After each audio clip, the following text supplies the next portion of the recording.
ప్రియమైనటువంటి దేవుని బిడ్డలారా, దేవుడు మనలందరినీ ప్రేమించి ఈ శ్రేష్టమైన దివ్యమైన సమయాన్ని దేవదేవుడు మనందరికీ దయచేసినందుకు మన మధ్యలో ఆత్మస్వరూపుగా ఉన్న దేవునికి మొట్టమొదటిగా నా హృదయపూర్వకమైన వందనాలు యేసయ్యకి చెల్లిస్తూ ఉన్నాను.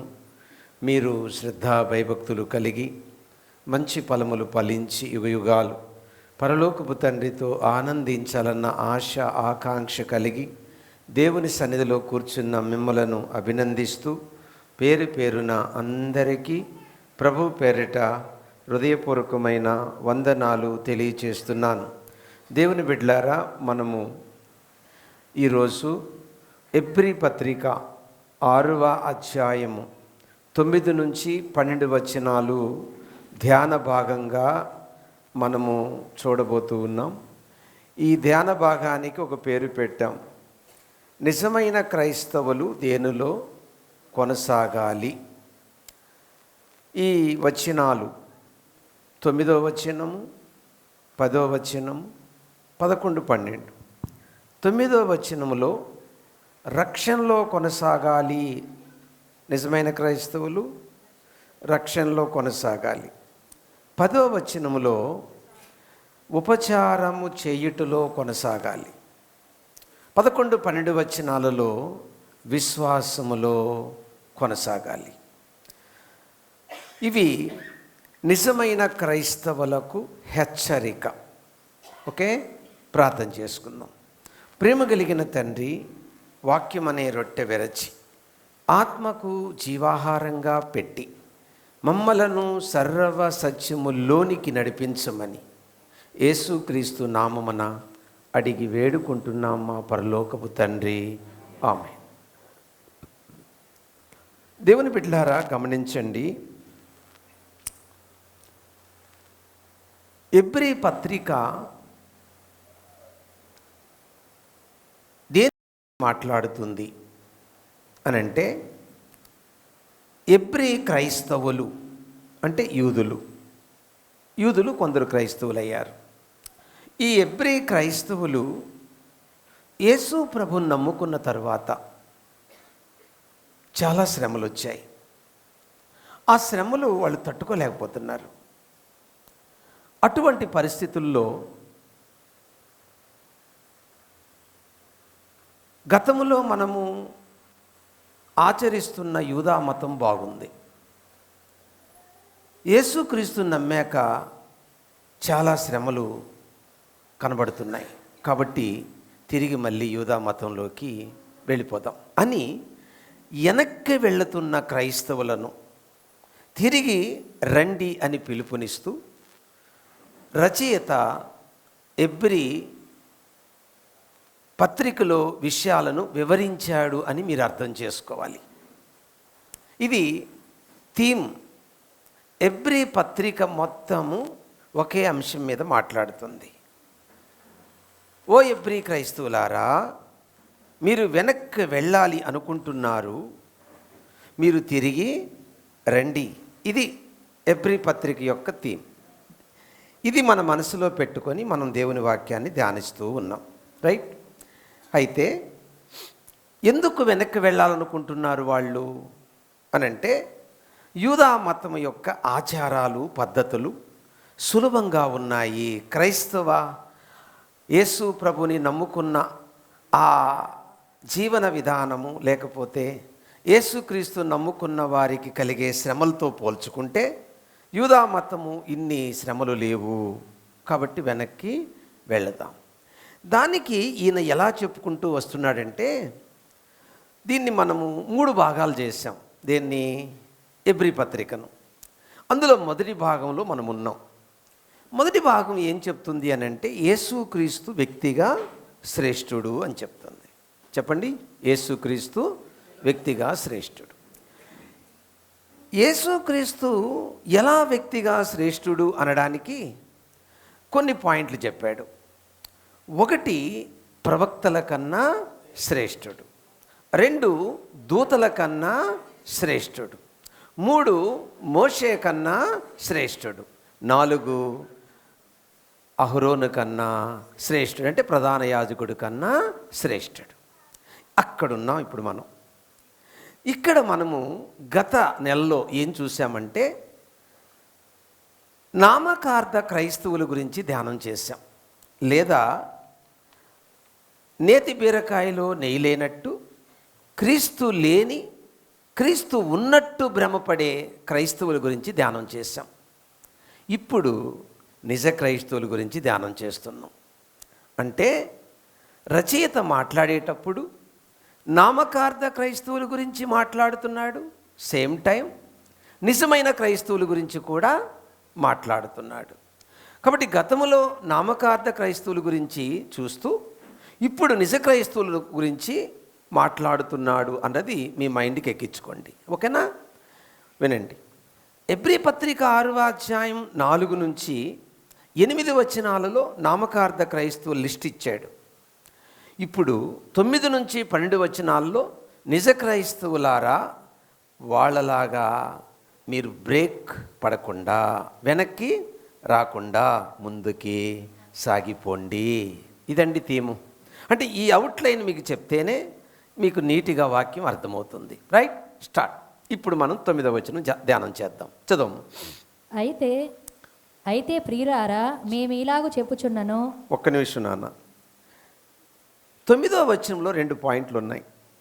మొదటి పాయింట్, అయితే ప్రియులారా. విన్నారా? అయితే ప్రియులారా. తర్వాత మేము ఇలాగూ చెప్పుచున్నాను. వినండి. అయితే అనే ఈ మాట హెబ్రీ పత్రిక 6వ అధ్యాయం 4 నుంచి 8 వచనాల విషయాన్ని తెలియచేస్తుంది. అయితే అనే మాట ఇక్కడ అయితే అంటే అర్థము హెబ్రీ పత్రిక 6వ అధ్యాయం 4 నుంచి 8 వచనాల్లో ఉన్న క్రైస్తవులు, హెబ్రీ పత్రిక 6వ అధ్యాయం 9 నుంచి 12వ వచనంలో ఉన్న క్రైస్తవులు ఒకటి కాదు. అయితే ప్రియులారా, మేము ఇలాగూ చెప్పుచున్నాను అంటే వారికి మీకు చాలా వ్యత్యాసము ఉంది. వినండి. వాళ్ళు వెలిగించబడ్డారు కానీ రక్షింపబడలేదు. వాళ్ళు పరలోక వరాలు రుచి చూశారు కానీ రక్షింపబడలేదు. వారు పరిశుద్ధాత్మలో పాలివారయ్యారు కానీ రక్షింపబడలేదు. వారు వాక్యాన్ని రుచి చూశారు కానీ రక్షింపబడలేదు. వారు దేవుని యొక్క కార్యాలను అనుభవించారు కానీ రక్షింపబడలేదు. ఇప్పుడు మీకు అర్థమైందా? వారు మీరు ఒకటి కాదు. వాళ్ళు మీలాగే పాటలు పాడతారు కానీ రక్షణ లేదు. వారు మీలాగే వాక్యం చెప్తారు కానీ రక్షణ లేదు. వారు మీలాగే అన్ని పరిచర్యలో కలిగి ఉంటారు బట్ నో సాల్వేషన్. అంటే నిజమైన క్రైస్తవులకు, నామకార్థ క్రైస్తవులకు వాళ్ళు చూడ్డానికి ఒకేలాగా కనబడతారు కానీ రక్షణ లేని క్రైస్తవులు ఉన్నారు, రక్షణ కలిగిన క్రైస్తవులు ఉన్నారు. వీళ్ళిద్దరూ చూడ్డానికి ఒకటే కానీ ఒకటి కాదు. చూద్దాం. పాయింట్ 1. పాయింట్ 2. ఆ తర్వాత 9వ వచనానికి వచ్చేటప్పటికి ఏం చెప్తున్నాడు? మీరు ఇంతకంటే ఆగండి. ఎంతకంటే? ఒకసారి వెలిగించబడిన దానికంటే, పరలోక సంబంధమైన వరములు చూసిన దానికంటే, పరిశుద్ధాత్మలో పాలివారైన దానికంటే, దేవుని దివ్యవాక్యమును రుచి చూసిన దానికంటే, అర్థమైందా? దైవ ప్రభావ శక్తులను అనుభవించిన దానికంటే ఎక్కువ, మీలో ఎక్కువ అంటే అర్థం ఏంటి చెప్పనా? ఏది అనుభవించారో అది మీ క్రియల్లో చూపిస్తున్నారు. మీరు ఇంతకంటే. వాళ్ళు అవి అనుభవించి దాన్ని క్రియారూపం దాల్చలేదు. మీరు వాటిని అనుభవించి చెప్పండి క్రియారూపం దాలుస్తున్నారు. మీరు ఇంతకంటే. విన్నారు కదా? చూద్దాం. వాళ్ళు ఏదైతే మీకు చెప్పాను కదా 5 విషయాలు, వాటిని పొంది ఏమి ఫలించారు?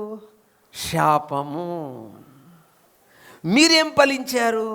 ఆశీర్వాదము. చూద్దామా? ఇప్పుడు చూద్దాం. 7వ వచనం ఆశీర్వాదం, 8వ వచనం శాపం. ఎబ్రీ పత్రిక 6వ అధ్యాయం 7వ వచనం ఆశీర్వాదం. భూమి తన మీద తరచుగా కురియు వర్షమును త్రాగి ఎవరి కొరకు వ్యవసాయము చేయబడునో వారికి అనుకూలమైన పైరులను ఫలించుచు దేవుని ఆశీర్వచనము పొందును. అయితే ఆగరా, విన్నారు కదండి, పైనుండి పడిన వర్షము భూమి తాగింది. వాటర్ భూమి తాగిన తరువాత తన పని ఏంటండి? ప్రజలకు పంటనివ్వాలి. ఎలాంటి పంటనిచ్చిందండి? ఆశీర్వాదకరమైన పంట. అంటే నిజ క్రైస్తవులు, నిజ క్రైస్తవులారా, మీరు భూమి మీద పడిన వర్షములాగా ఆ పరసంబంధమైన ఆశీర్వాదాలు ఏమైతే ఉన్నాయో మీకు వరుసగా చెప్పాను కదా. ఏం చెప్పాను? వారు పరలోకము నుండి ఏం పొందారు అమ్మా? వరుసగా 5 విషయాలు చెప్పాను కదా, ఇప్పుడే చదివారు కదా. అవి యాజ్ ఇట్ ఈజ్గా వాళ్ళు పొందినట్టే మీరు పొందారు. కానీ మీలో ఆశీర్వాదం అనే ఏం కనపడుతుంది? ఫలం. కానీ ఇదే ఆశీర్వాదం వాళ్ళు పొందారు, కానీ వాళ్ళ నుంచి ఏ ఫలం కనపడుతుంది? 8వ వచనం. అయితే ముండ్ల తుప్పలను గచ్చ తీగులను దాని మీద పెరిగిన ఎడల అది పనికిరానిదని విసర్జింపబడి శాపము పొందిన తగును. చూసారా? నిజ క్రైస్తవులు పొందిన దాన్ని బట్టి ఫలం ఏం కనపడింది? ఆశీర్వాదం. నామకార్థ క్రైస్తవులు పొందిన దాన్ని బట్టి ఏం కనపడింది? ఫలము. శాపం. మీకు అర్థమేంటి చెప్తాను. నా హృదయము అంటే మన శరీరము 3 భాగాలు: ఆత్మ, జీవము అంటే ప్రాణము, దేహం. వినండి, నా ఆత్మలో నేను దేవునితో కనెక్ట్ అవుతా. నా ఆత్మలో దేవునితో నేను కనెక్ట్ అయినప్పుడు జీవము ఆత్మ ఒకటవుతుంది. ఏమన్నాను చెప్పండి? నా ఆత్మలో దేవునితో కనెక్ట్ అయినప్పుడు జీవము అంటే ప్రాణము ఆత్మ ఒకటవుతుంది. ఆత్మ ప్రాణము ఒకటైనప్పుడు ఈ 2 ఇష్టాన్ని చూపించేది శరీరం. చెప్పండి. నాకు ఒక అబ్బాయి అంటే ఇష్టం, ఒక అమ్మాయి అంటే ఇష్టం. ఆ అమ్మాయిని కోల్పోయా, లేక అబ్బాయిని కోల్పోయా. నాలో ఉన్న ఆ ఇష్టం ఇప్పుడు నేను ఎలా చూపిస్తాను? సూపర్గా చెప్పారు. కన్నీళ్ళు, బాధ, తలగొట్టుకోవడం, ఏడవడం, ఇంక నేను బతకలేను అంటే అది అప్పుడు దాకా ఎక్కడుంది? అది లోనుంది. ఇప్పుడు అది ఏమైంది? బయటకు వచ్చింది. ఇది ఒక చిన్న ఎగ్జాంపుల్. అర్థమైందా?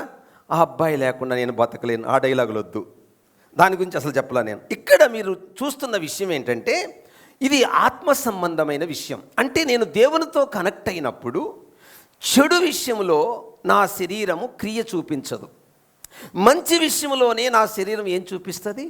క్రియ. అంటే దాని అర్థము శరీర స్వభావము లేదు అని అర్థం కాదు, ఉంది. దాన్ని బయటికి నేను చూపించకుండా దాన్ని ఇంకా అర్థమేంటి చెప్తాను. మనము పంట వేసాం, పొలములో పక్కన కలుపు వస్తుంది.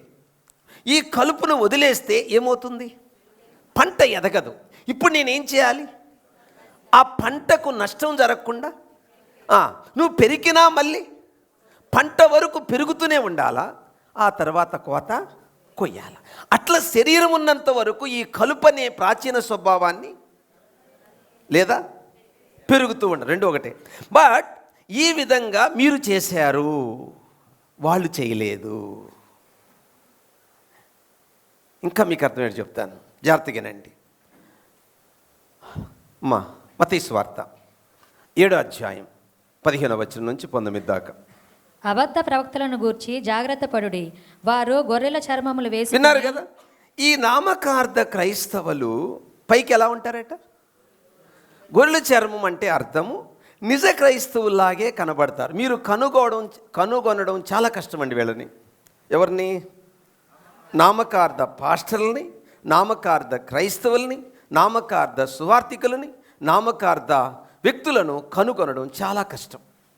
ఎందుకంటే యాజ్ ఇట్ ఈజ్గా అలాగే కనబడతారు.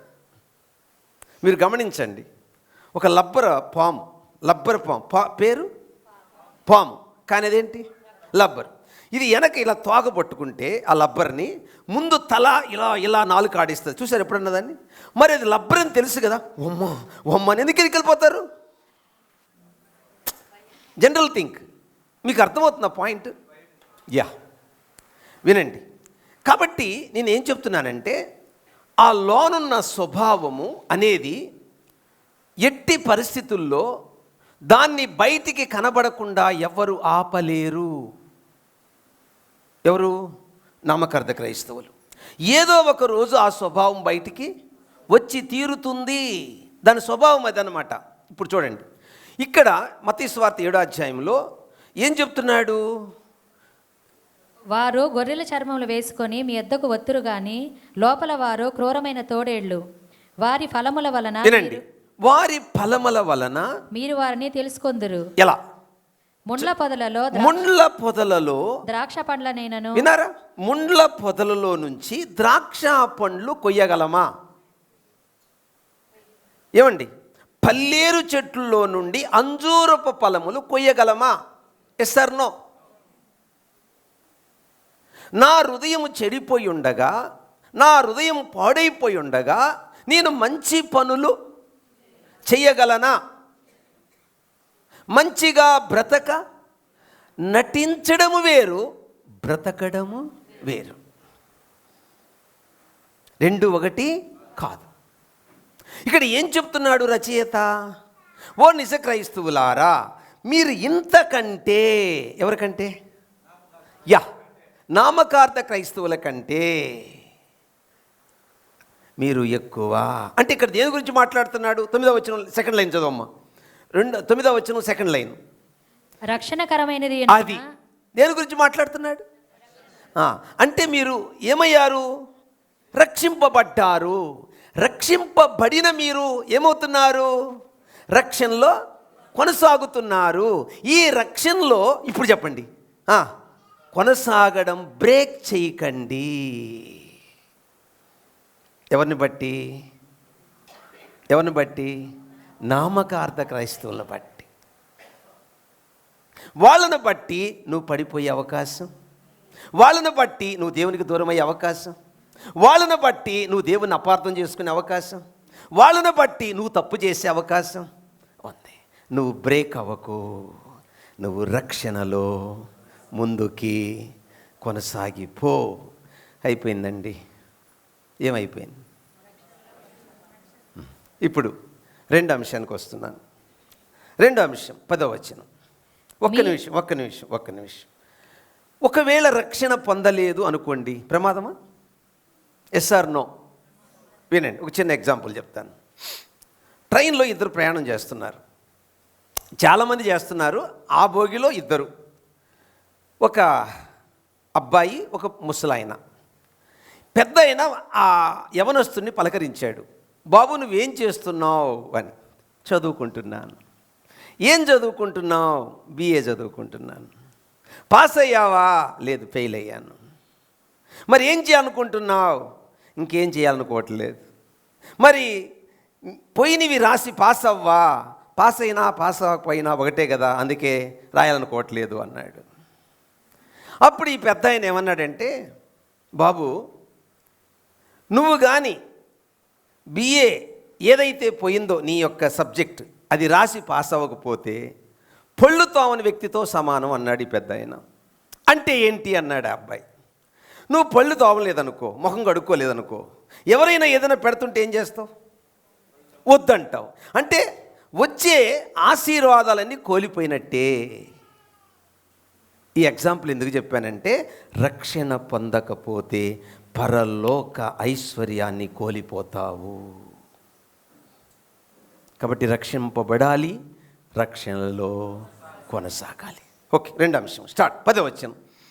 మీరు చేసిన కార్యమును మీరు పరిశుద్ధులకు ఉపచారము చేసి ఇంకనూ ఉపచారము చేయుచుండుట చేత తన నామమును బట్టి చూపిన ప్రేమను మరుచుటకు దేవుడు అన్యాయస్తుడు కాడు. 10వ వచనంలో 2 పాయింట్లు ఉన్నాయి చూడండి. దీనికి ఏమని పేరు పెట్టాము? ఉపచారము చెయ్యటలో కొనసాగిపోండి. ఇప్పుడు పాయింట్ 1 ఏంటి? పరిశుద్ధులకు ఏం చేస్తున్నారు వీళ్ళు? ఉపచారం. ఇప్పుడు చూడండి, 9వ వచనాన్ని 10వ వచనానికి లింక్ చేస్తున్నా. మీరు ఇంతకంటే, ఎవరికంటే? Good answer. నామకార్థ క్రైస్తవుల కంటే మీరు ఎక్కువ. ఎట్లా? మీరు పరిశుద్ధులకు ఉపచారం చేస్తున్నారు. వినండి, రక్షింపబడిన క్రైస్తవుడి యొక్క ప్రథమ ఫ్రూట్ ఏంటి? ప్రథమ ఫ్రూట్ ఏంటి? మొదటి ఫలము ఏంటి? ఏమండి? రక్షింపబడిన వ్యక్తికి ఆ వ్యక్తిలో కనబడే మొదటి ఆ గుణము లేక ఆ ఫ్రూట్ యొక్క పేరేంటి? ఆత్మఫలము, ఏదనగా ప్రేమ. ఇప్పుడు పరిశుద్ధులకు ఉపచారం చేస్తున్నారంటే ఏం చూపిస్తున్నారు? ఏమండి, ఎంత ఉపచారమో తెలుసా అండి మీకు? ఎబ్రీ పత్రిక 10వ అధ్యాయం 34వ వచనం. ఎలాగనగా మీరు ఖైదులో ఉన్న వారిని కరుణించి. విన్నారా? ఎలాంటి ఉపచారం అంటే వీళ్ళు చేసింది? ఖైదీలో ఉన్న వారిని కరుణించి. ఆగండి, జైల్లో ఉన్నవాడికి అన్నం పెడతారా? ప్రశ్నకు సమాధానం చెప్పండి. జైల్లో ఉన్న వాళ్ళకి అన్నం పెడతారా? అర్థమైందా? వినండి, ఇప్పుడు పెడుతున్నారు, ఈ టైంలో పెట్టేవాళ్ళు కాదు.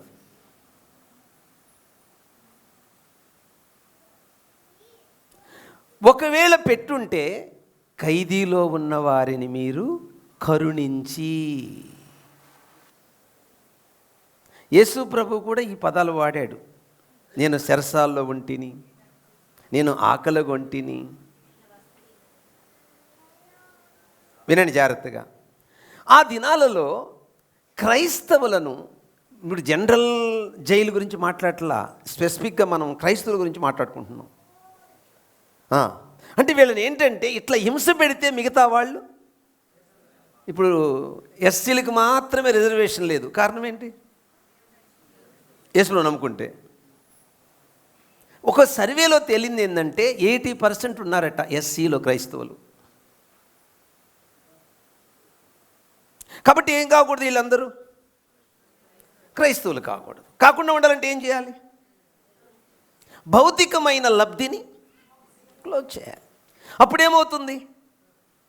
నిజమైన క్రైస్తవులు నిలబడతారు, తాలు కొట్టుకుపోతుంది. నష్టమా లాభమా? మాట్లాడేంటి? లాభమే. లాభమే నాన్న. నిజమైన క్రైస్తవులు పోరు. నిజమైన క్రైస్తవులు వాళ్ళు చెప్పక తల్లికి వాళ్ళు మార్చేసుకుంటున్నారు. మేము క్రిస్టియన్ అని మార్చేసుకుంటున్నారు. వాళ్ళు ఎవ్వరు చెప్పట్లే, వాళ్ళే మార్చేసుకుంటున్నారు. ప్రౌడ్గా చెప్పుకున్నారు, ఐ యామ్ క్రిస్టియన్. వినండి జాగ్రత్తగా. ఇక్కడ ఈ 10వ వచనములో వాళ్ళు చేసిన ఉపచారం ఏంటంటే ఖైదీలో ఉన్న వారిని. ఇంకా చాలా అద్భుతమైన వర్డ్స్ ఉన్నాయి ఇక్కడ, చదవమ్మా. మీకు మరి శ్రేష్టమైనదియు స్థిరమైనదియునైనా స్వాస్థ్యము ఉన్నదని ఎరిగి. విన్నారా? ఎందుకు ఇలా కరుణించారు వీళ్ళు? చదవండి మా. మీ ఆస్తి కోల్పోవుటకు. ఏం కోల్పోయారట కరుణించడంలో? ఆస్తి కోల్పోవడం అంటే ఏం జరిగింది? వినండి జాగ్రత్తగా. ఈ ప్రభును నమ్మిన క్రైస్తవుల్ని హింసిస్తుంటే మిగిలిన క్రైస్తవులు వెళ్ళి వాళ్ళకి హెల్ప్ చేస్తే వీళ్ళు ఆస్తులు ధ్వంసం చేస్తారు వాళ్ళు వచ్చి. అర్థం కాల మీకు? నిజమైన క్రైస్తవులకు భోజనం పెడితే వీళ్ళకి ఆహారం లేకుండా చేశారు. నిజమైన క్రైస్తవులకు బట్టలు ఇస్తే వీళ్ళకి బట్టలు లేకుండా చేశారు. నిజమైన క్రైస్తవులకు హెల్ప్ చేస్తే వీళ్ళ ఉద్యోగాలు కూడా పెరికారు. నిజమైన క్రైస్తవులను ఆదుకుంటే వీళ్ళని నిరాధారులుగా చేశారు. అంటే ఇక్కడ ఏమంటున్నాడు? మీకున్న ఆ రక్షణ అనేది ఏదైతే ఉందో అది అందులో మీరు కొనసాగుతున్నారనడానికి 2వ అంశం చెప్తున్నాడు. పరిశుద్ధులకు మీరు ఏం చేశారు? ఉపచారం చేశారు. ఎంతగా చేశారు? మీ ఆస్తులను కోల్పోవడానికి కూడా మీరు వెనక తిరగలేదు. ఏమండి, ఒరిజినాలిటీ ఎప్పుడు కనపడుతుందండి? మనలో ఉన్న ఒరిజినాలిటీ ఎప్పుడు కనపడుతుంది? మనలో ఉన్న నిజత్వం ఎప్పుడు కనపడుతుంది? మనకు శ్రమ వచ్చినప్పుడు, మనకు శ్రమ వచ్చినప్పుడు. కాబట్టి ఏం చెప్తున్నాడు అని అంటే, ఉపచారము చేయడములో ఇంతవరకు ఎలా కొనసాగారు, మిగతా టైంలో కూడా ముందుకి కొనసాగండి అంటూ సెకండ్ పాయింట్ చెప్తున్నాడు 10వ వచనంలో. ఏమని?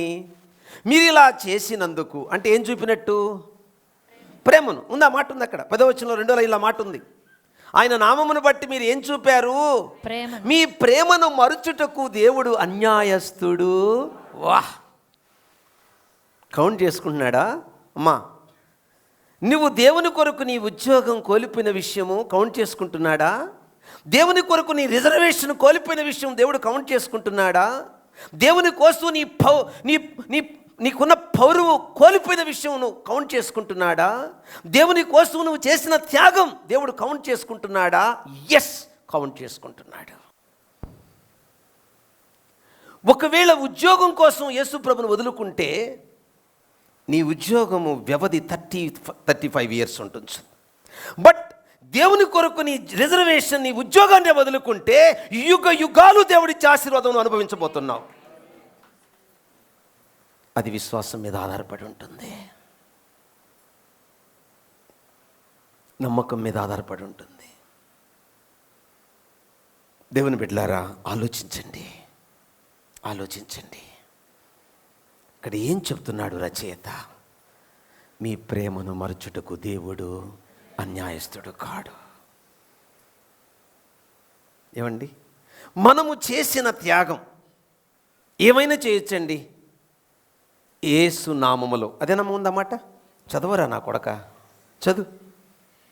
మీరు పరిశుద్ధులకు ఉపచారం చేసి ఇంకనూ ఉపచారము చేయుచుండుట చేత తన నామమును బట్టి చూపిన ప్రేమను మరచుటకు దేవుడు అన్యాయస్తుడు కాడు. ఏముంది? తన నామమును బట్టి ప్రేమను మరుచుటకు. విన్నారా పదం? నువ్వు చేసే త్యాగము ఎవరిని బట్టి? అంటే నువ్వు ఎవరికి చేస్తున్నావు? నేరుగా దేవునికి చేస్తున్నావు. మీకు చిన్న ఎగ్జాంపుల్ చెప్తాను. మోసపోకుడి, దేవుడు వెక్కిరింపబడడు. ఓ మనుష్యుడా, నువ్వు ఏమి విత్తుదవో ఆ పంట కోస్తా. ఏ కాంటెక్స్లో ఆ వచనం చెప్పబడింది చెప్పండి, బైబిల్ చూడకుండా. ఏ సందర్భంలో ఈ పదం దేవుడు వాడాడు? ఇప్పుడు ఫర్ ఎగ్జాంపుల్ అండి, దారిని పోతా ఉన్నాడు ఒకడు, ఒక అమ్మాయి పోతుంది. ఆ అమ్మాయి మెడలో గొలుసు ఉంది. ఒక దొంగ వెళ్ళి ఆ గొలుసుని లాగేశాడు. పారిపోతున్నప్పుడు లారీ వచ్చి కొట్టాడు, స్పాట్లో చచ్చిపోయాడు. వెంటనే ఏమంటామా? ఏమి విత్తాడో అంటాం కదా. అట్లా సందర్భం చెప్పండి బైబిల్లో. ఈ పదం ఏ సందర్భంలో వాడాడు యేసు ప్రభు? పౌలు. ఏ సందర్భంలో ఈ పదము పౌలు వాడాడు అంటే మీరు బైబిల్ అంత బాగా చదువుతున్నందుకు నా హృదయపూర్వకమైన వందనాలు. గలతీ పత్రిక 6వ అధ్యాయం 6వ వచనం చదవండి. గలతీ పత్రిక 6వ అధ్యాయం 6 నుంచి చదవండి. వాక్యోపదేశము పొందువాడు విన్నారా? వాక్యము ఉపదేశించువానికి మంచి పదార్థములన్నిట్లో భాగము ఇవ్వలెను. మోసపోకుడి. విన్నారా? కాంటాక్ట్ చెప్పండి. ఇప్పుడు సందర్భం చెప్పండి. మీరు వినండి. ఏ వాక్యోపదేశము విని బలపడి మీరు దేవునిలో ఎదుగుతున్నారో అట్టి వానికి నా పేరట మీరు ఇస్తున్నప్పుడు, అర్థమైందా? నేను ఎందుకు ఇవ్వాలి అని నువ్వు అనుకుంటే, అది ఉంచుకుంటే నాకే లాభం కదని నువ్వు అనుకుంటే, అప్పుడు వాడాడు ఈ పదం. ఏమని? మోసపోకుడి, దేవుడు వెక్కిరింపబడడు. నువ్వు ఏమి విత్తుతావో అంటే కేవలం ఒక్క సేవకుడి గురించే మాట్లాడాలి ఇక్కడ. ఇంకా నెక్స్ట్ ఉంది, చదవమ్మా. ఎలాగనగా తన శరీరేచ్ఛలను బట్టి విత్తువాడు తన శరీరము నుండి క్షయమను పంట కోయును, ఆత్మను బట్టి విత్తువాడు ఆత్మ నుండి నిత్య జీవమను పంట కోయును. మనము మేలు చేయట యందు విసుకక ఉందుము, మనము అలయక మేలు చేసితిమేని తగిన కాలమందు పంట గోతుము. కాబట్టి మనకు సమయము దొరికిన కొలది అందరి ఎడలను. విన్నారా? సంఘం వచ్చింది మళ్ళీ ఇక్కడ. సంఘ కాపరి, సంఘం అంటే ఒక సంఘములో మనము ఇంకొకరికి సహాయం చేస్తున్నామంటే అది మనం ఇవ్వబట్టే కదా. మనం ఇవ్వకుండా ఇంకొకరికి సహాయం చేయగలమా? అప్పుడు ఏం కోస్తావు ఒకరోజు నువ్వు చెప్పమ్మా? పంట కోస్తావు. విన్నారా? కాబట్టి ఇక్కడ ఏం చెప్తున్నాడు? నిజమైన క్రైస్తవుడి యొక్క ఫ్రూట్ చెప్తున్నాడు, ఫలము చెప్తున్నాడు. ఉపచారము చేయడములో మీకు ఇంకా లోతుగా చెప్తాను. మనం ఇలా చేయడం వల్ల మనకు ఈ లోకములో ఉంది, అలాగే పరలోకములో కూడా ఆశీర్వాదం ఉంది కదా. ద్వితీయోపదేశకాండం 15:10. వానికి ఇచ్చినందుకు మనస్సులో నీవు నిశ్చయముగా సహజంగా తిరిగి ఇవ్వలేని వాడికి మనం ఏమైనా చేస్తే సహజంగా మనకేమనిపిస్తుంది? నేను కష్టపడడం ఏంటి, నేను సంపాదించుకోవడం ఏంటి, నేనేదో దాచుకొని నేనేదో లక్ష్యంగా అనుకోవాలనుకుంటే వాడు వచ్చి అమ్మ అంటాడు, ఈడొచ్చి అమ్మ అంటాడు, ఆయన వచ్చి అయ్యి అంటాడు, ఈయన వచ్చి అయ్యి అంటాడు, ఇక నా జీవితం అంతా ఇచ్చుకోవడమేనా, ఇదేం కరబరా నాయన అని తలంపు సాతానుడు పుట్టించాడు, పుట్టిస్తాడు. ఎందుకంటే మనిషి జీవితమే స్వార్థం. అంటే నేనే తినాలా, నేనే వండుకోవాలా, నేనే కడుపు నిండా తినాలా. అలా తిని ఎవ్వరూ హ్యాపీగా లేరు నాకు తెలిసి.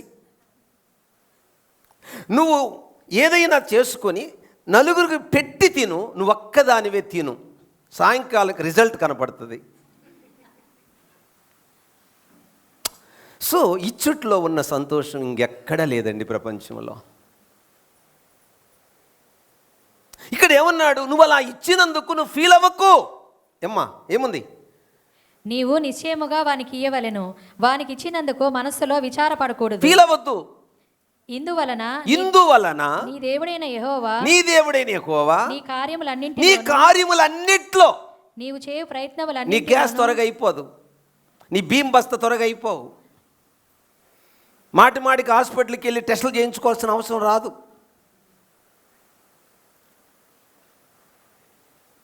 నమ్ముతున్నారా?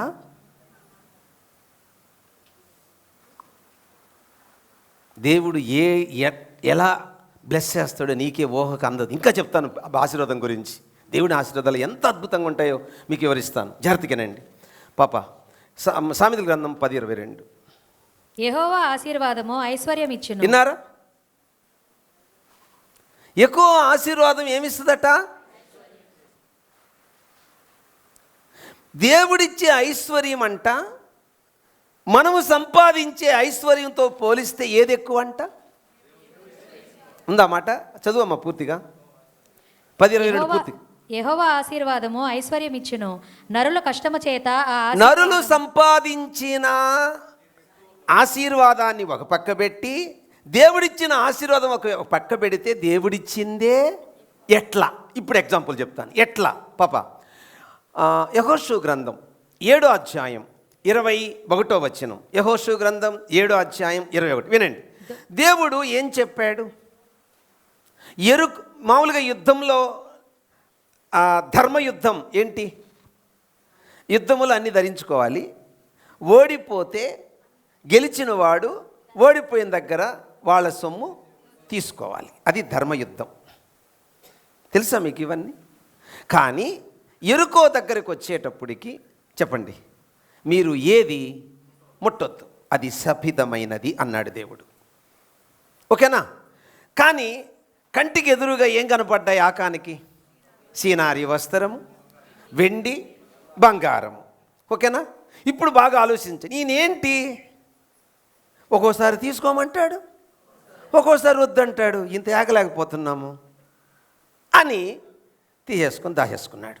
ఇంతమందిలో ఆయనకి ఏం తెలుసుద్దిలే అన్నాడు. చాలామంది దేవుని చాలా చీప్గా ఆలోచిస్తారండి. అందుకే కీర్తన గ్రంథంలో కేవలము దేవుడు నా వంటి వాడే. అమ్మో ఎంత ప్రమాదం అండి అది. అట్లా అనుకున్నాడు ఎవరు? ఆకాన్. వినండి. సరే, శాపం వచ్చింది, యెహోషువ పట్టుకున్నాడు, చీటీ పడింది, చంపేస్తారు. అది పక్కన పెడదాం. ఎవరైతే ఆయన మాట విన్నారో వాళ్ళకి దేవుడు ఎంత ఇచ్చాడో చూద్దాం ఇప్పుడు. చదవండి యెహోషువ గ్రంథం 22:8. యెహోషువ గ్రంథం 22:8.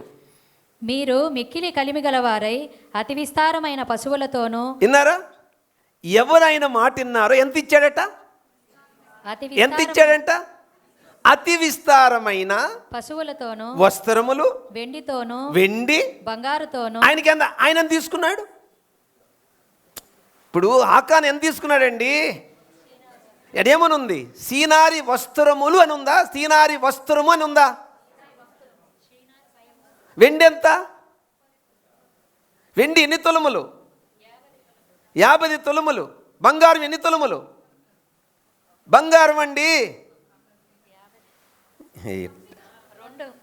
దోపుడు సొమ్ములో ఒక అదేనమ్మా, దేవుడిచ్చిన దాంతో పోల్చుకుంటే ఎంత? ఏం చదువు, పూర్తిగా చదువు.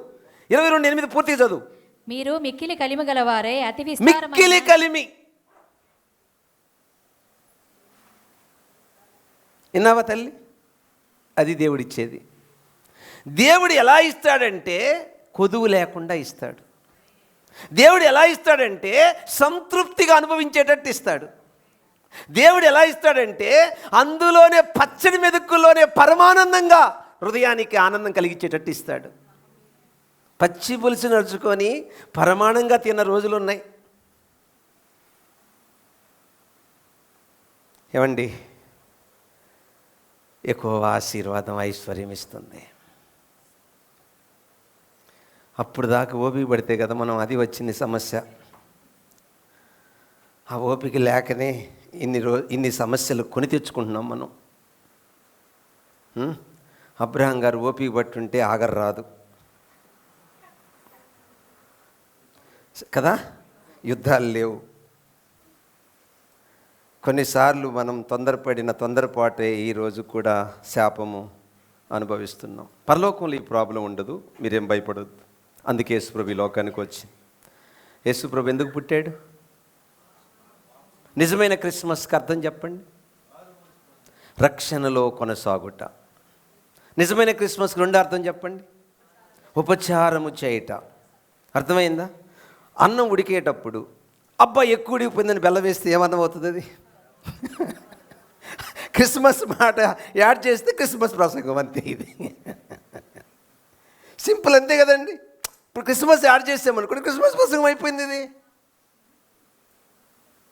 అంతే కదమ్మా. ఎందుకు యేసయ్య పుట్టాడు? నువ్వు రక్షణలో ఎందుకు యేసయ్య పుట్టాడు చెప్పండి. పరిశుద్ధులకు. సింపుల్.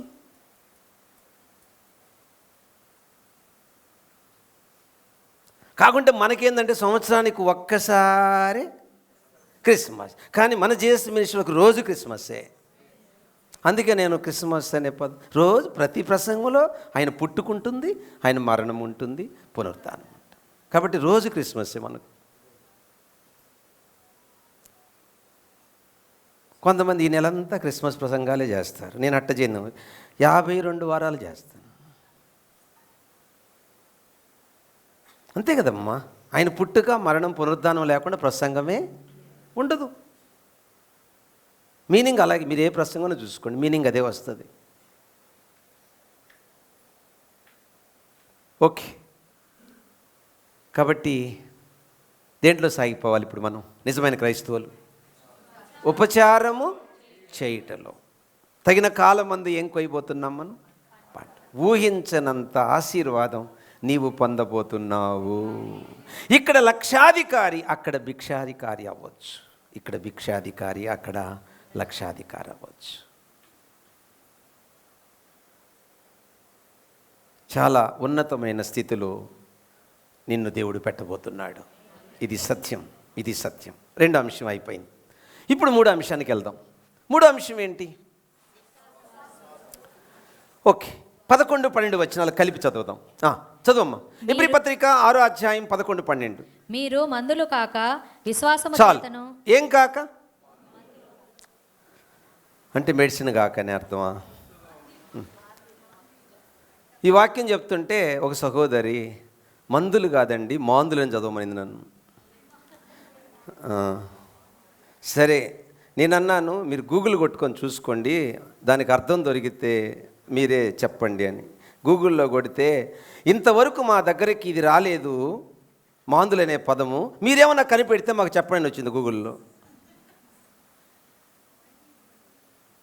అర్థం కాల? గూగుల్ కొట్టారు రాత్రి, వాళ్ళు నన్ను అడిగారని గూగుల్లో కొట్టి చూస్తే గూగుల్ నాకేం చెప్పిందంటే, ఇంతవరకు మాకు ఆ యొక్క పదమే రాలేదు, మీరేమన్నా కొత్తగా కనిపెడితే మాకు చెప్పండి అని వచ్చింది. అర్థమైందా మీకు? సరే, మందులు అనే మాటకు అర్థం తెలుసా మీకు? మందులంటే జబ్బుకు వాడే మెడిసిన్, అది వేరు. ఈ కాంటెక్స్ట్లో మందులు అనే మాటకి అర్థం తెలుసా? వినండి. మందులు అనే మాటకు అర్థం సోమరితనం, మూఢత్వం. అది సోమరితనము, మూఢత్వం. ఏమి కాక అది దేంట్లో? విశ్వాసములో. Good answer. పాయింట్ 1, విశ్వాసములో మనం ఏం కాకూడదు? వినండి. కరెక్ట్ టయానికి వచ్చాను, దేవుని సన్నిధికి కరెక్ట్ టయానికి వచ్చాను, మందులు కాలేదు. లేటుగా వచ్చాను, మందులు. ఉదయాన్నే లేచి ప్రార్థించట్లా, మందులం. టయానికి లేచి ప్రార్థిస్తున్నాం, మందులము కాక. విశ్వాసం కదండి. రోజుకు 3 మారు ప్రార్థించాడు, 7 సార్లు స్తుతించాడు. దావీదు 7 సార్లు స్తుతించాడు, 3 సార్లు దానియేలు. మందులు కాక. అనావృష్టి, అతివృష్టి, మందులు. సోమరితనం. సోమరితనం అంటే లేజీ, అంటే చేసుకుందాంలే, రోజు చేసుకునే ప్రార్థనే కదా, పోదాంలే, వాళ్ళు ఏదో పాడుకుంటున్నారు, పాడుకొని కొట్టుకుంటున్నారు, కొట్టుకొని.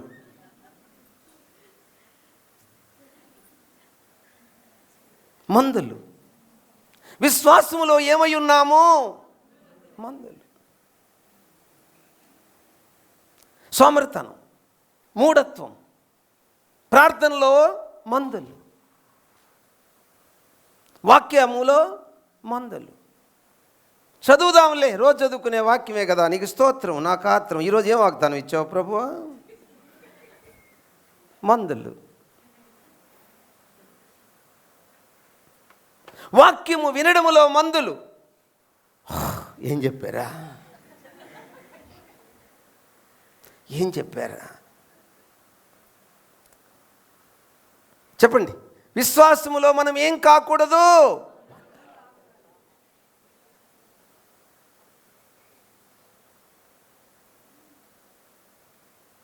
ఎన్ని గంటలు వేస్తున్నారు ఉదయాన్ని?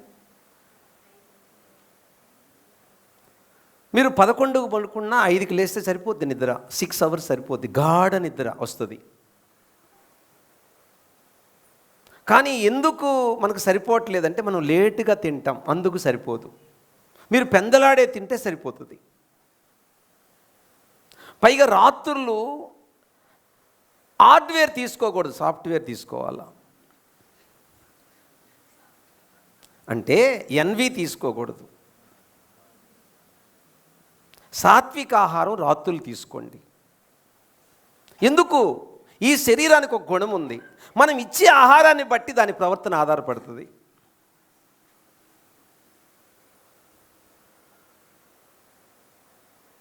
మనం ఒక నిర్ణయం తీసుకుంటే కఠినంగా ఉండాలా, మధ్యలో టెంప్ట్ అయి తినేయకూడదు. అది కూడా సిన్ అని బైబిల్ చెప్తుంది, కానీ మన వాళ్ళకి అది కనపడదు. ఓకే, పాయింట్ 1 చెప్పండి. విశ్వాసములో మందులము కాకూడదు. పాయింట్ 2, విశ్వాసము చేతను వాగ్దాన ఫలము పొందిన. ఎవరైతే వాగ్దానాలు ఉన్నాయో ఆ ఫలములు, అంటే ఆ వాగ్దానాన్ని ఎవరైతే అనుభవించారో వారిని పోలి నడుచుకోండి. నెంబర్ 1, మందులు కాకుండా విశ్వాసములో నడుచుకోండి. 2, వాగ్దాన ఫలము పొందిన వారిని పోలి విశ్వాసంలో నడుచుకోండి. ఫర్ ఎగ్జాంపుల్, ఆదికాండం 12:1 ఏం చెప్పాడు అబ్రహాం గారి దేవుడు? నీకు సంతానం ఇస్తాను అన్నాడు. అప్పుడు వయసు ఎంత? 75 సంవత్సరాలు. ఏ సంవత్సరంలో బిడ్డనిచ్చాడు? 100వ సంవత్సరం. బిడ్డనిచ్చిన తర్వాత దేవుడు మళ్ళీ బిడ్డను ఏం చేశాడు? పరీక్షించాడు. ఆదికాండం 22వ అధ్యాయంలో పరీక్షలో గెలిచాక దేవుడు ఏమన్నాడు? ఆశీర్వాదం. ఆదికాండం 22:17 ఆశీర్వాదం ఇచ్చాడా? చదువమ్మా, ఆదికాండం 22:17. నేను నిన్ను ఆశీర్వదించి ఆకాశ నక్షత్రముల వలెను సముద్ర తీరమందలి ఇసుక వలెను నీ సంతానమును నిశ్చయముగా విస్తరింపజేసేదను. ఇచ్చాడా ఆశీర్వాదం? ఏమిస్తానన్నాడు? ఏమిస్తానన్నాడు? మళ్ళీ చదువు, వాళ్ళకి అర్థం కాల పాపం. నేను నిన్ను ఆశీర్వదించి ఆకాశ నక్షత్రముల వలెను సముద్ర తీరమందలి ఇసుక వలెను నీ సంతానమును నిశ్చయముగా విస్తరింపచేసేదను. నీ సంతతి వారు తమ శత్రువుల గవిని స్వాధీనపరుచుకుంటారు. అది నీ సంతతి వారు, నీ సంతతి వారు తమ శత్రువుల గవిని స్వాధీనపరుచుకుంటారు. జరిగిందా? యెహోషువ గ్రంథం 24:8. యోర్దాను అద్దరిని నివసించిన అమోరీయుల దేశమునకు నేను మిమ్ముని రప్పించినప్పుడు వారు మీతో యుద్ధము చేయగా నేను మీ చేతికి వారిని అప్పగించితిని. మీరు వారి దేశమును స్వాధీనపరుచుకుంటిరి. విన్నారా? అయిందా? నెరవేరిపోయిందా? స్వాధీనపరుచు ఎవరి నాయకత్వంలో? జాషువా నాయకత్వం, యెహోషువ నాయకత్వంలో స్వాధీనపరిచేసుకున్నారు. చెప్పింది ఎక్కడ? 75 ఏళ్ల వయసులో. ఈయన అనుభవించాడు దాన్ని. మనకి ఏదైనా ఒక వాగ్దానం చేస్తే ఎప్పుడు అనుభవించాలని కోరుకుంటాం? నేనున్నప్పుడే. నేను పోయాక ఎందుకు నాకు అనుకోమా? మరి అనుకున్నాడు అబ్రాహాం గారు. మరి ఏముంది ఆయనకి? మీరు చదివారు పాప, నిరీక్షణ, ఓర్పు అనే పదాలు చదివారు మీరు ఆ వచనంలో. అవునా కదమ్మా? నిన్ను ఆశీర్వదిస్తానన్న తర్వాత కరువు వచ్చిందా? ఆశీర్వదిస్తానన్న తర్వాత 90 ఏళ్ళ వరకు, అంటే ఆయనకు 99 వచ్చేంత వరకు పిల్లలు లేరా? మరి అప్పటి వరకు ఏం కనిపెట్టాడు? నిరీక్షణ, ఓర్పు. నిరీక్షణ ఎప్పుడు పరిపూర్ణమైంది? అనుభవించాక. ఈయన అనుభవించాడా? మరి ఎవరు అనుభవించారు? ఆయన సంతానం. నీకు దేవుడు ఏం చెప్పాడో అది నువ్వు అనుభవించబోతున్నావు. అప్పటి వరకు నీ ఓర్పుతో, నిరీక్షణతో ముందుకి కొనసాగాలి. దేంట్లో? మందులు కాక విశ్వాసములో కొనసాగాలి. పాయింట్ 1. పాయింట్ 2, వాగ్దాన ఫలము పొందిన వారి పోలి ముందుకు కొనసాగాలి. పాయింట్ 3, గతములో ఎలా ఉన్నారో చివరి వరకు అలాగే కొనసాగాలి. చెప్పండి, గతంలో ఎలా ఉన్నారు? ఇప్పుడు మనం చెప్పుకున్న పాయింట్సే పాప. 1, రక్షణలో సాగుతున్నారు. 2, ఉపచారం చేయట్లో సాగుతున్నారు. 3, విశ్వాసములో సాగుతున్నారు గతములో. ఇప్పుడు అలాగే కొనసాగండి. చెప్పండి, ఏముండాలి మనకు? శ్రమలు వస్తున్నాయి, ఏముండాలా? కష్టాలు ఉన్నాయి, ఏముండాలా? దేవుని వాగ్దానం ఇంకా నెరవేరట్లా, ఏముండాలా? ఓర్పు నిరీక్షణ, ఓర్పు నిరీక్షణ, ఓర్పు నిరీక్షణ. ఎప్పుడు దాకా? ఒక ఆయన అంటున్నాడు, ఆకలి వేసినప్పుడు అన్నం పెట్టాలి సార్, ఆకలి తీరాక ఎందుకు అంటున్నాడు ఆయన నన్ను. అంటే అర్థం ఏంటంటే, ఇప్పుడు కష్టాల్లో దేవుడు నాకేమి ఇవ్వకుండా ఎప్పుడో ఇస్తారని చెప్తారు ఏంటి సార్ అని అర్థం అక్కడ.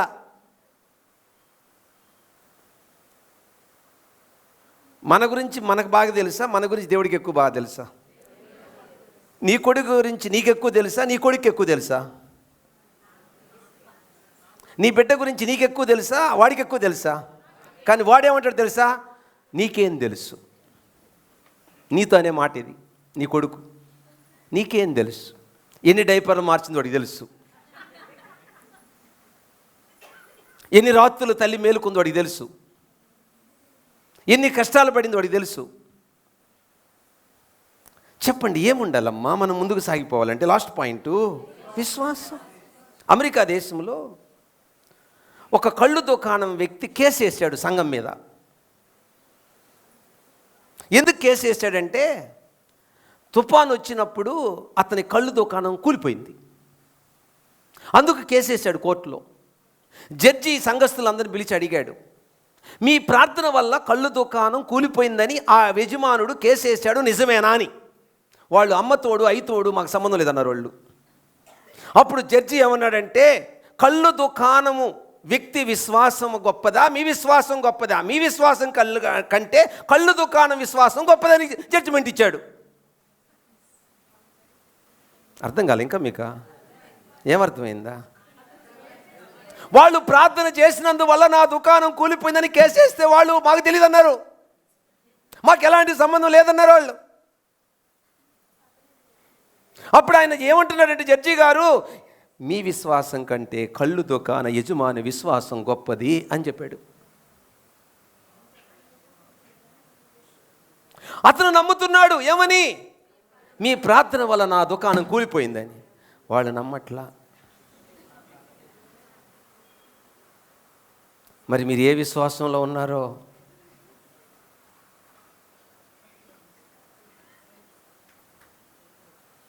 చెప్పండి. విశ్వాసములు ఏమవ్వాలి? కొనసాగి. 1, రక్షణలో కొనసాగాలి. 2, ఈ నెలంతా లేక సంవత్సరం అంతా, లేకుంటే సంవత్సరానికి ఒక్కసారి ఎప్పుడు చేసుకుందాం క్రిస్మస్? చెప్పండి. ఈ నెలంతా, సంవత్సరానికి ఒకసారి, సంవత్సరం అంతా, నిత్యం ఎప్పుడు చేసుకుందాం క్రిస్మస్? నిత్యం చేసుకునే క్రిస్మస్. చెప్పండి. రక్షణలో కొనసాగడం. 2, ఉపచారం చేయడంలో కొనసాగడం. 3, విశ్వాసంలో మందులై కొనసాగడం. వద్దా? రేపు వారం చూస్తే ఎన్ని గంటలకు వస్తుంది? అందరినీ అటెండెంట్ చేసుకో, అందరూ లేచి నిలబడదాం.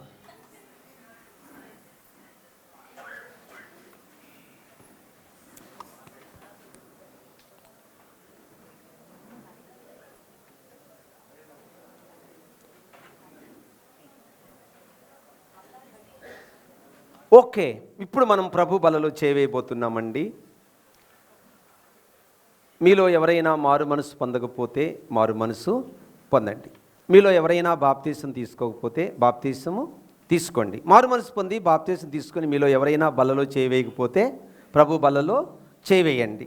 మీలో ఎవరైనా పడిపోతే మళ్ళీ తిరిగి లేయండి. మీలో ఎవరైనా నామకార్థులైతే నిజ క్రైస్తవులుగా మారండి. ఎలా? ఇప్పుడే విన్నారుగా. 1, రక్షణలో కొనసాగడము ద్వారా. 2, ఉపచారములో కొనసాగడము ద్వారా. 3, విశ్వాసములో కొనసాగడము ద్వారా. మరి ఎలా సాధ్యం? మనం ఆయన్ని వేడుకోవాలి. ప్రభువా, ఆ నిజమైన ఆ వర్షం పడినప్పుడు ఆ భూమి ఎలా మంచి పంటలను ఇస్తుంది, అదే ఇంకొక భూమి ముళ్ళ తుప్పలు కూడా ఇస్తుంది. కాబట్టి క్రైస్తవుడు ఇన్ని విని కూడా వాడు ఇంకా పాపము చేస్తూనే ఉన్నాడు. వాడు రక్షణ లేని క్రైస్తవుడు. కానీ వాక్యం వినే కొలది, ప్రార్థన చేసే కొలది, బల్లలో చేవేసే కొలది ఫలించే క్రైస్తవులు కూడా ఉన్నారు. నేను ఆ గుంపులో ఉందునుగాక, నాకు సహాయం చేయి, నన్ను బలపరచు, నన్ను నడిపించు. ఒక నటనా భక్తి నాకొద్దు, ఒక దొంగ భక్తి నాకొద్దు, ఒక మోస భక్తి నాకొద్దు, క్రీస్తు లేని జీవితం నాకొద్దు, నేతి బీరకాయలు నేలేనట్టు క్రీస్తు లేని జీవితం నాకు వద్దు, నిన్ను కలిగిన జీవితం నాకు కావాలి అని 2 నిమిషాలు అందరం దేవుణ్ణి వేడుకుందాం. స్టార్ట్. ఎవ్వరు మౌనంగా ఉండొద్దండి ప్లీజ్.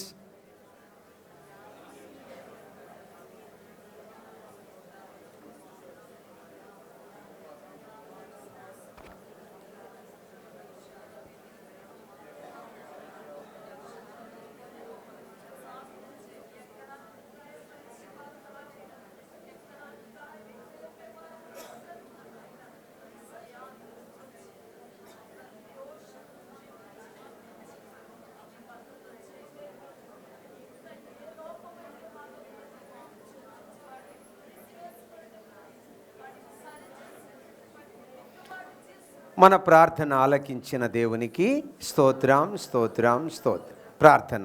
ప్రేమ కలిగిన నా పరలోకపు తండ్రి, ఈరోజు ఎబ్రీ పత్రిక 6వ అధ్యాయం 9 నుంచి 12 వచనాలు నిజ క్రైస్తవులు రక్షణలో, ఉపచారములో, విశ్వాసములో ముందుకి కొనసాగాలని నేర్పిన పాఠం కొరకై స్తోత్రాలు.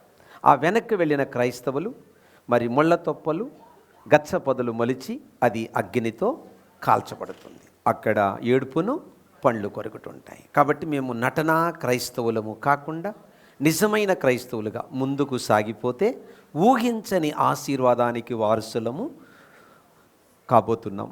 కాబట్టి నేను నీ పిల్లలు అట్టి ఆశీర్వాదానికి వారసులమగునట్లు భయముతో, భక్తితో ప్రభు బల్లలో చేయివేసి మా లోపములను దిద్దుకొని మేము ఏదైనా ప్రాచీన స్వభావము లొంగిపోతుంటే దాన్ని జయించి నిజమైన క్రైస్తవులుగా ముందుకు సాగిపోవడానికి, నిజమైన క్రిస్మస్ రోజు జరుపుకోవడానికి నీ కృప ఈ బిడలకు నాకు మాకు దయచేయండి. ఈ రొట్టె ఏసునామన పవిత్రమగునుగాక, ద్రాక్షారసము ఏసునామన పవిత్రమగునుగాక, ఇక్కడున్న వస్తువులు ఏసునామన పవిత్రపరచబడునుగాక, పరిచారకులు ఏసునామన పవిత్రపరచబడునుగాక, తీసుకునేవారు ఏసునామన పవిత్రపరచబడు, అందరి మీద క్రీస్తు రక్త ప్రోక్షణ కలుగునుగాక.